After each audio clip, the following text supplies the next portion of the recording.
فيلم النهاردة بيبدأ بشابة اسمها جو هي عايشة لوحدها في شقة رقم 604، وبنشوف وهي متجننة وعمالة تلزق رغوة عازلة للصوت على سقف الشقة بتاعتها، وده من كتر ما هي قرفت ومتنكد عليها من الصوت العالي اللي نزل لها من الشقة اللي فوق. وعلشان تثبت ان الأصوات ديت مش تهيؤات، قررت تسجل بالصوت وبالصورة، ومسكت الموبايل وبدأت تصور. بس الغريب ان بعد كل العزل اللي لزقته، الصوت المرعب ده لسه شغال وكأنها ما عملتش حاجة. وهي بتصور لمحت في الكاميرا خيال ست غريب واقف وراها، وفجأة رن جهاز الانتركوم بتاع الشقة وردت عليه وهي مرعوبة، وما سمعتش غير صوت ست مرعب بيئن ويصرخ من الألم. والجو بقى متوتر ومتكهرب على الآخر، والتلفزيون في الشقة بدأ يهنج ويطفي ويشتغل لوحده. وأول ما قربت وطفت التلفزيون بإيديها، النور كله بدأ يطفي ويشتغل زي أفلام الرعب. وفي نفس اللحظة ديت خبط ورزع على السقف من فوق. وهنا جو هي جابت آخرها واتعصبت جدا، ومسكت موبايلها وراحت ناحية الباب عشان تطلع تجيب اللي فوق ده من شعره. بس رجليها اتسمرت في مكانها من الخوف، وسمعت صوت غريب طالع من ست لابسة فستان أحمر واقفة في البلكونة عندها في الشقة. وبنروح لشابة تانية اسمها جو يونج، وبتكون شغالة في مصنع وكان عندها مشكلة في السمع، وبتلبس سماعة ودان عشان تقدر تسمع وتتعامل مع الناس. وهي في وسط شغلها جت زميلتها تقول لها ان المشرف عمال يدور عليها، وقالت لها كمان افتحي موبايلك. وبيطلع ان المحقق كيم من الشرطة عمال يرن عليها، وبيقول لها ان اختك الصغيرة اللي شفناها في الاول مفقودة وبنفتش عليها بقالنا 4 ايام. وبيسألها اخر مرة اتكلمتي مع اختك كانت امتى، وقالت ليه انها بقالها فترة ما اتكلمتش معاها من ساعة ما هي راحت وعاشت في السكن ده. بس وعدت المحقق انها هتروح شقة اختها علشان تطمن عليها، وهترجع بعد كده تتصل بيه. واول ما وصلت عند باب الشقة رقم 604 اللي عايشة فيها اختها، لقت ورقة شكوى ملزوقة على الباب من بره، وطالبين فيها من اللي ساكن جوه يرحمهم ويبطل دوشة. ولما فتحت الباب ودخلت اتصدمت من المنظر. السقف كله تقريبا متغطي بالفوم العازل، والشقة مكركبة ومتبهدلة على الآخر. والمنظر ده صح جواها ذكريات قديمة، أول ما نقلوا العمارة دي زمان لما كانت أختها دايما متنكد عليها ومخنوقة من الخبط اللي جاي من دور اللي فوق. ومسكت عصايه وبدأت تضرب في السقف، بس هي وقفتها ومسكت ايديها، وساعتها قالت لها اسكتي وركزي معايا كده واسمعي الصوت.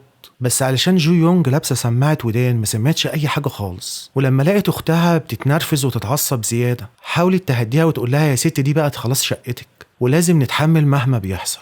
وللأسف الكلمتين دول ولعوا النار فيها زيادة، ودخلت أوضتها وقفلت على نفسها الباب. وبعد الذكريات ديت قررت تروح الشركة اللي كانت شغالة فيها أختها علشان تقابل زميلها اللي اسمه كي هون، وكانت عايزة تفهم منه أي حاجة عن حالة أختها قبل ما تختفي. وقال لها إنه كان بيكلمها كتير في الموبايل، بس في كل مكالمة تقريبا كانت بتقطع وبتسأله هو أنت مش سامع الأصوات الغريبة اللي حواليا في التليفون؟ ولكنه كان بيقول لها إنه مش سامع أي حاجة غريبة خالص في المكالمة. وقبل جو يونج ما تمشي وتسيبه اديت له رقمها وقالت له لو افتكرت أي حاجة عن أختي اتصل بيا. وفي نفس الليلة وهي بتقلب في شنطة أختها لقت موبايل بس البطارية بتاعته كانت فاصلة، فحطته على جنب وهي بتدور في كومة الهدوم على الشاحن.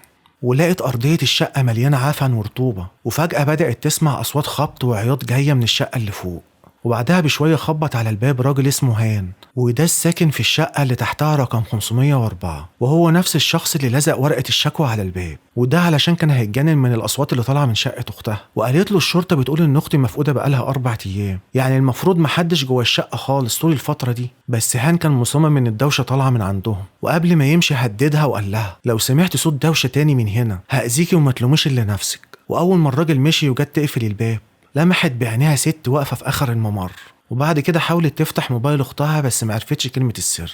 وهي قاعدة لوحدها في الضلمة عقلها سرح ورجع بيها للماضي، ليوم جنازة أبوها وأمها اللي ماتوا في حادث عربية، وهي وأختها نجوا من الحادث ده بالعافية. بس الحادثة ديت جابت لها عاهة مستديمة في ودانها، وأختها الصغيرة جات لها إصابة في رجليها خلتها تمشي بتعرج. وتاني يوم الصبح راحت لحارس الأمن عشان تسأله وتقوله لو شاف أي حاجة غريبة، وحكيت له عن الراجل بتاع الشقة 504 اللي هدتها بسبب الدوشة. وقال لها إنه ما شافش أختها وهي طالعة بره العمارة أصلا، وإن أختها كانت مهووسة ومجنونة بأنها تلاقي مصدر الصوت. وقال لها الأصوات دي يظهر مرتبطة بحادث مرعب حصل زمان في الشقة اللي ساكنة فيها أختك دلوقتي. وقبل ما الحارس يكمل كلامه قطعت كلامه واحدة من السكان جت تشتكي من ريحة وحشة، وطلبت من الحارس ينزل يوريهم البدروم اللي تحت. ونزلوا هما التلاتة على البدروم تحت الأرض، وأول ما فتحوا الباب طلعت ريحة عفن وزبالة تكتم النفس. والحارس بدأ يوضح إن سكان العمارة بيستغلوا البدروم ده من 10 سنين كمقلب زبالة، ورغم إن الباب مقفول بس في سكان بيرموا الزبالة جوه من الشباك. والساكنة دي قالت له ليه ما حدش بينظف القرف ده. وفي الوقت دوت وصلت ست اسمها مايا، ودي رئيسة جمعية سكان العمارة، وقالت ببرود ان تنظيف البدروم ده هيكلفهم دم قلبهم، وقالت لهم يبطلوا شكوى لأنكم انتم اللي بترموا الزبالة من الأول. وقالت للحارس يقفل الباب بالجنزير. وجو يونج حاولت تسأله يكمل القصة بتاعت الشقة بتاعت أختها، بس مايا قالت للحارس يرجع لشغله على طول، وسابت جو يونج واقفة محتارة ومش فاهمة حاجة. وفي الليلة دي لما رجعت الشقة لقت ورقة شكوى جديدة من هان ملزوقة برضه على الباب، وهي داخلة ما أخدتش بالها إن في ست واقفة في آخر الطرقة وكان شكلها يرعب. وجوه الشقة لقت علبة فيها سماعة ودان غالية كانت أختها اشترتها لها من مرتبها علشان عيد ميلادها، بس ما لحقتش تديها لها علشان اختفت. بس المنظر ده خلاها تعيط وزاد قلقها على أختها، وجربت تكتب تاريخ ميلادها هي ككلمة سر للموبايل، وسبحان الله الموبايل فتح، وفتحت آخر رقم اتصلت بيه أختها ورنت عليه بس محدش رد، فسابت رسالة صوتية ليه بتقوله يكلمها ضروري. وبعدين فتحت التسجيلات الصوتية اللي جمعتها أختها، وكانوا أكتر من 20 ملف صوت. وهي بتسمع سمعت صوت دوشة غريبة، ومعاها صوت صريخ أختها وصوت ست غريب مش واضح. وفجأة وهي بتسمع سمعت صوت أختها الحقيقي زي ما يكون حواليها وبينادي عليها، فاتخضت جامد. وبعدها دخلت خدت دش، ولما طلعت سمعت صوت جرس الشقة بيرن، وراحت تبص من الانتركم ما لقيتش حد واقف بره. وبعد لحظة سمعت صوت أختها من ورا الباب بيقول لها افتحي يا حبيبتي. وهي كانت هتصدق وتفتح، بس فكرت للحظة كده وقالت لنفسها طب ما اختي معاها الباسورد بتاع الباب، وحست ان في حاجة غلط، وبصت من العين السحرية وطلع صوت مرعب في ودانها خرم دماغها. والحمد لله طلع ده كله كابوس، وصحيت منه وهي بتنهج في الآخر. وبعد كده بشوية سمعت خناقة ودوشة بره الشقة، وطلعت لقيت كي هون بيتخانق مع جار بيشتكي من الدوشة اللي طالعة من شقة جوهي، فهدت الدنيا وفكت الخناقة ودخلوا هما الاتنين. وفي الوقت دوت قال لها ان اختك كانت بتطنش مكالماتي ورسايلي قبل ما تختفي، وكان فاكرها بتتهرب منه، بس لما عرف ان اللي شغالين معاها مش عارفين يوصلوا لها عرف ان في مصيبة حصلت. وموبايل اختها في الوقت دوت رن، وطلع مكتب إدارة العمارة، وراحت هي وكي هون لمكتب الإدارة. والمديرة قالت إن جو هي كانت بتسأل كتير قبل ما تختفي لو في أي حاجة حصلت في الشقة بتاعتها، وكشفت لهم المفاجأة إن قبل ما أختها تسكن هناك كان في ست عايشة في الشقة دي وماتت بطريقة مرعبة، وإن الست دي كانت دايما بتشتكي إنها سمع أصوات غريبة وشايفة أشباح، وفجأة بطلت تشتكي، والجيران افتكروا إن المشكلة اتحلت. بس بعد كام يوم طلعت ريحة وحشة من الشقة، ولما فتحوا الباب لقوا الست شانقة نفسها. والقصة دي نزلت زي الكابوس على جي يونج. ولما رجعت الشقة لقت هان لازق ورقة شكوى تالتة على الباب، فطنشت وطلبت من كي هون يساعدها ويعمل لها بوسترات للبحث عن أختها. واتصلت بالمحقق كيم تبلغه عن تهديدات هان ليها، بس المحقق ما أخدش كلامها بأهمية، وقال لها إن كاميرات المراقبة ما سجلتش أختها خرجت من العمارة، والعمارة ملهاش غير باب واحد. فزعلت أكتر وجات لها شكوك إن هان دوت هو اللي خطف أختها أو عمل فيها حاجة. وبعدها بشوية جه هان وخبط على الباب تاني، وطلع له كي هون بيتخانق معاه، بس هان كان بيشتكي من دوشة طالعة من عندهم، مع إنهم كانوا قاعدين ساكتين ومحدش بيعمل حاجة. وبعدها رجع هان لشقته، وخرجت جو يونج تعلق ملصقات لأختها المفقودة. وهي بتعلق شافت ولد صغير واقف يبص من شباك البدروم المظلم، وسألته بتعمل إيه يا حبيبي؟ الولد أخد بعضه ومشي من غير ما ينطق حرف. وبعدها في ست اسمها بورا ساكنة في الشقة رقم 804 قالت لجو يونج إن رئيسة الجمعية مايا بتجهز لمظاهرة واحتجاجات بعد يومين علشان يضغطوا على البلدية إن العمارة تتهد ويتعاد بنايتها. وقالت لها إن الشائعات بتاعة اختفاء أختها ممكن تبوظ موقف إعادة البناء، وعلشان كده الإدارة مش هتسيبك تكتبي أو تعلقي بوسترات براحتك. وهي بتتكلم معاها لفت انتباهها بنوتة صغيرة بتلعب لوحدها على مرجحة قريبة، ورجعت بعد كده لشقتها وبدأت تسمع أصوات وشوشة خفيفة طالعة من ماسورة الحوض. وفجأة لقت أختها داخلة عليها الشقة ومتبهدلة وحالتها حالة، بس جسمها كان بارد جدا. وقالت لها أنا كنت خايفة وأنا قاعدة لوحدي في الشقة. ودخلت على أوضتها، ولما دخلت وراها اختفت وما لقتش ليها أي أثر.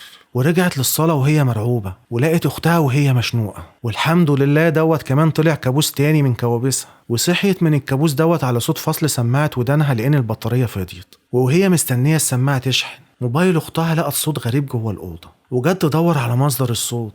لمحت شخص غريب واقف ورا ازاز البلكونه، وفي نفس اللحظه بدا هاني يضرب ويرزع على باب الشقه وهو ماسك سكينه في ايديه، وبيصرخ فيها ويقول لها اسكتي وبطلي صوت يخرب بيتك. ولما محدش رد عليه مشي. وهو ماشي في الممر سمع دوشه جايه من الدور اللي فوق، وراح يبص على ايه اللي بيحصل، فطلع له شبح راجل يقطع الخلف، فجري زي المجنون، ومن الرعب ما كانش شايف قدامه فوقع من شباك الطرقه ومات. وتاني يوم الصبح الشرطه والسكان ملمومين حوالين الجثه، وجو يونج كانت مصدومة وقالت للمحقق كيم إن الراجل ده كان بيهددها ويمكن ليه إيد في اختفاء أختها، وإنها سمعت حد بينادي من مواسير الحوض. بس الشرطة في الوقت ده كانت فتشت شقة هان وما لقيتش اي حاجه خالص. ومايا والسكان سمعوا الكلام ده وهي بتقوله، وبداوا يهجموا عليها ويقولوا لها انها مجنونه وعقلها طار، واتهموها انها بتقول شائعات عشان تبوظ مشروع اعاده بناء العماره. ومايا قالت جمله غريبه في الوقت دوت، قالت لها انت والساكنه القديمه في الشقه 604 وست تانية كمان كلكم دماغكم بايظه. ولما سالتها تقصدي ايه، مايا سكتت وما رضيتش تتكلم. فقررت في الوقت ده تروح لبورا في الشقه 804 علشان هي عايشه هناك من زمان وتاخد منها المعلومات المفيده. واول ما دخلت لقت البنوته الصغيره اللي كانت بتلعب على المرجيحه، وعرفت منها ان دي بنتها. وسالتها عن الساكن القديم في الشقه 604 وعن الست الغريبه اللي قالت عليها مايا. وبورا قعدت تحكي لها السر، وقالت لها ان الست اللي تقصدها مايا كانت رئيسة الجمعية القديمة وكانت عايشة في الشقة 704. وقالت لها ان الست دي كانت معقدة ومجنونة، وكانت بتشتكي دايما من بنت الصغيرة وهي بتجري في الشقة. ولما الست دي زهقت بدأت تضرب بالمقشة في السقف بتاعها، والضرب ده جنن الراجل اللي كان ساكن في الشقة 604 وقتها، ونزل لها وضربها في راسها وعورها جامد. وهي بتموت فضلت تضرب على الحيطة فترة كبيرة وهي بتتوسل لحد يلحقها، بس السكان كلهم طنشوا ومحدش عبرها لحد ما ماتت.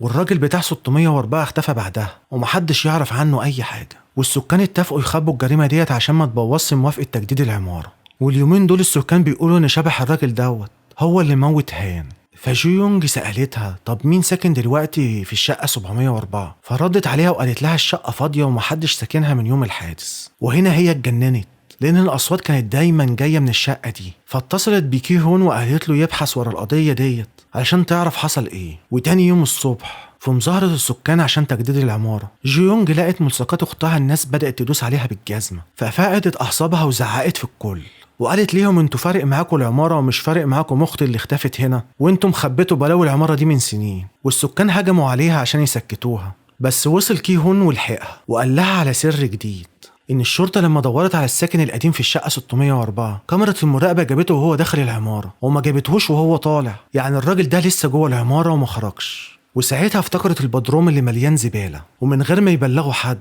راحوا وكسروا السلسلة اللي قافلة الباب ودخلوا بالكاميرا، والبدروم طلع اكبر بكتير مما كانوا فاكرين. فقرروا ينفصلوا عشان يدوروا اسرع.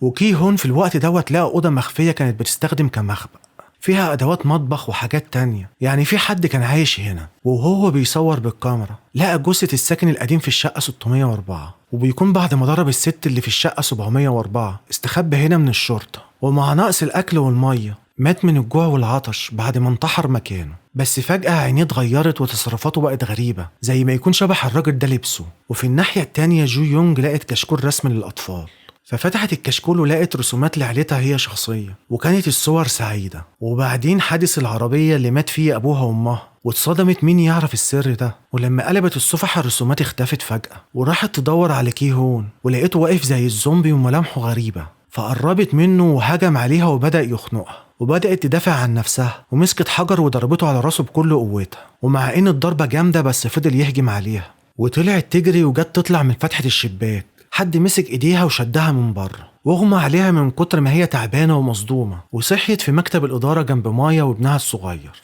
ومايا قالت لها انها سمعت صريخها، فكلمت الشرطة اللي بيفتشوا البدروم دلوقتي. وجو يونج في الوقت ده قالت لها انها ما شافتش في العمارة دي غير طفلين بس، ابن مايا وبنت بورا. بس مايا فجرت المفاجأة وقالت لها ان بنت بورا ماتت في حادثة من زمان، يعني جو يونج عندها القدرة تشوف الأشباح. وابن مايا شاور لها في الوقت ده بلغة الإشارة وقال لها انت سمعت حاجات ما كانش ينفع تسمعها، واوعي ترجعي البدروم تاني. وبعدها جه المحقق كيم وقال لها لقينا كي هون ميت في البدروم بسبب الضربة على راسه اللي ضربتها له وانت بتهربي. ووراها فيديو الكاميرا بتاع كي هون لما لقى جثة الراجل، وقالت للمحقق انها شافت باب حديد مخفي تحت، بس الشرطة فتشت البدروم وما لقيتش اي ابواب حديد.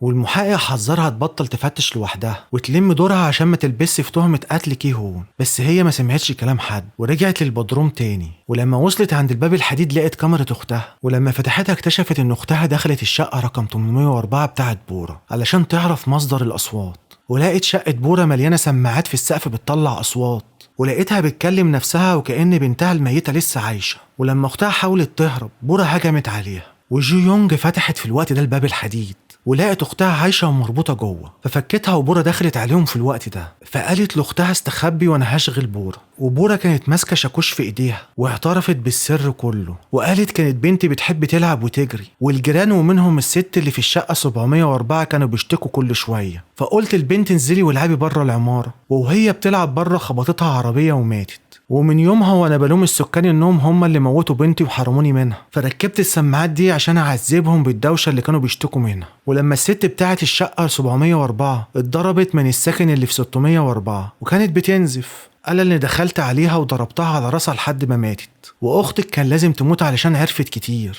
وبدات تجري وراها بالشاكوش. ولما بورا زنقتها وكانت هتقتلها خلاص، ظهر شبح الست اللي كانت في الشقه 704 وجاي عشان ينتقم. والشبح زحف على السقف ونزل على بورا، وجي يونج استغلت الرعب ده وجريت وحبست بورا جوه الباب الحديد وقفلته عليها. ومن ورا الباب سمعت صريخها والشبح بيخلص عليها، واخدت اختها وجريت من البدروم المرعب ده. وبعد كام شهر جي يونج لسه عايشه في شقه اختها، وجت جاره جديده سكنت في العماره تزورها وسالتها بصراحه انت عايشه مع مين هنا؟ جو يونج قالت لها ببساطه انا عايشه مع اختي الصغيره جوهي. بس لما الجاره بصت جوه الشقه ما شافتش حد خالص غير جو يونج واقفه لوحدها. وهنا بيجي السؤال المرعب اللي هيسيبك متسمر مكانك، هو اختها اللي كانت مختفيه خرجت فعلا من البدروم ولا ماتت هناك على ايد بورا؟ وهل جو يونج عشان بتشوف الاشباح عايشه مع شبح اختها ومش قادره تعترف بموتها من الصدمه؟ وفجاه الجاره الجديده بتشتكي ليها وبتقول لها هو في اصوات جايه من الدور اللي فوق ليه؟ فابتسمت وقالت لها ببرود